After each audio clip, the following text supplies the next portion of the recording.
Everybody, and welcome to the Culinary Arts Room. Let's show you how to put together a smoothie and more importantly how to use the blender safely. So there's a two-part lesson, how to make a smoothie and how to use a blender safely. All blenders are slightly different, but if you look at this one here, this has an on and off button. There's a high, low, there's ice crush, and there's pulse. So what the pulse does is it will just run the blender for just a short amount of time, which is needed in some recipes. What I usually do is when we have to run the blender to make a smoothie, you first have to press on.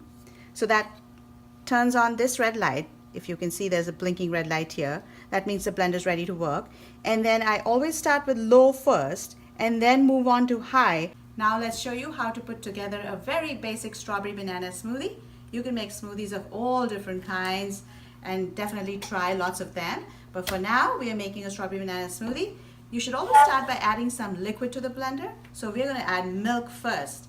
Now, we can use a liquid measuring cup to measure about a cup of milk, which is what we can do using this measuring cup. Also, what you can do is just look at the blender. And if you see here, the blender jar has these markings. And if you pay attention to those, you can save up some cleanup time because you can just pour in some milk and bring it up to the 1 cup mark, which is what we need for this recipe. So I'm just going to do that. I'm going to pour in some milk and I'll stop at the 1 cup mark. And remember, smoothies are a forgiving recipe. If you add a little extra milk, a little extra yogurt, a couple other strawberries, it wouldn't matter so much. Still come out good. We also want to add a cup of yogurt. So I'm going to scoop out the yogurt using a dry measuring cup. Anything that comes with a spout, you measure using a liquid measuring cup. Anything that doesn't have a spout, use a dry measuring cup to measure that. So I need about a cup of yogurt. So that's about a cup. I'm going to add that in. And now I'm going to add the strawberries and the banana. So strawberries, you can approximate. For this recipe, we are using about 12 strawberries. My hands are very clean. I'm going to add strawberries. That's 3, 6, 7, 8, 9, 10, 11, 12. And I'm going to put this to the side. And now I have to add the banana. So peel the banana. And smoothies actually come out really good when you make them using ripe bananas. So if you have any bananas that people in the house don't want to eat, blend them in the smoothie. Of course, you don't want them to be black.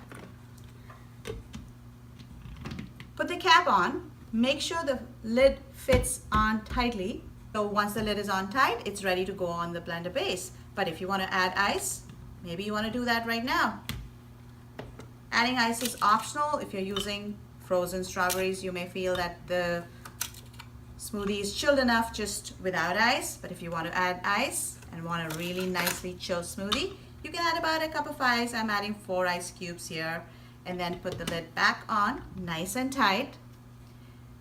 Pick up the glass jar and you have to bring it to the base and you have to make sure that it sits fully before you turn the blender on. So I'm going to put it down like this.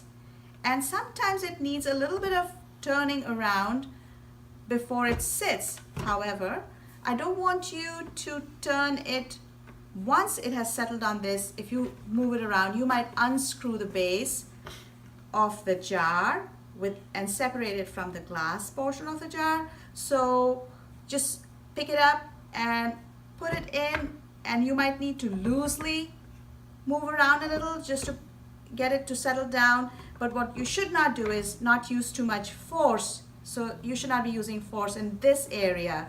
You should lift up the jar and then make it settle down. Once this is settled, the lid is on. That's when you turn the blender on. So this is already on because we had turned it on earlier. So now I'm going to start on low. Once things start moving, you can move from low to high and to ice crush and look for the smoothie to be done.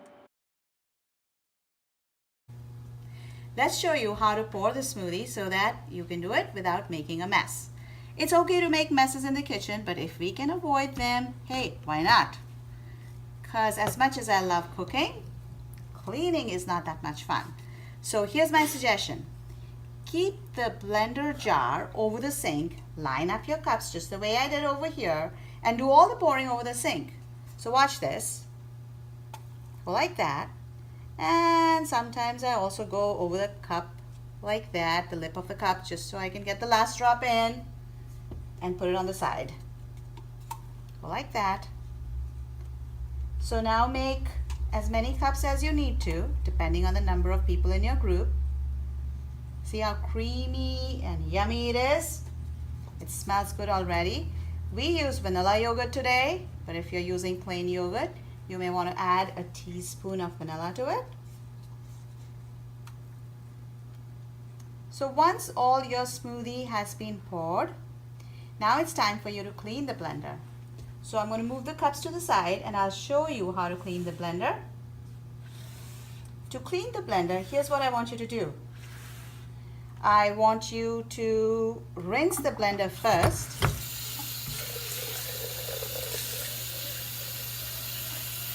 You can see how I'm letting the water fall to the edges of the blender. So just to get most of the smoothie off the sides. So you pour the water back out and then fill warm water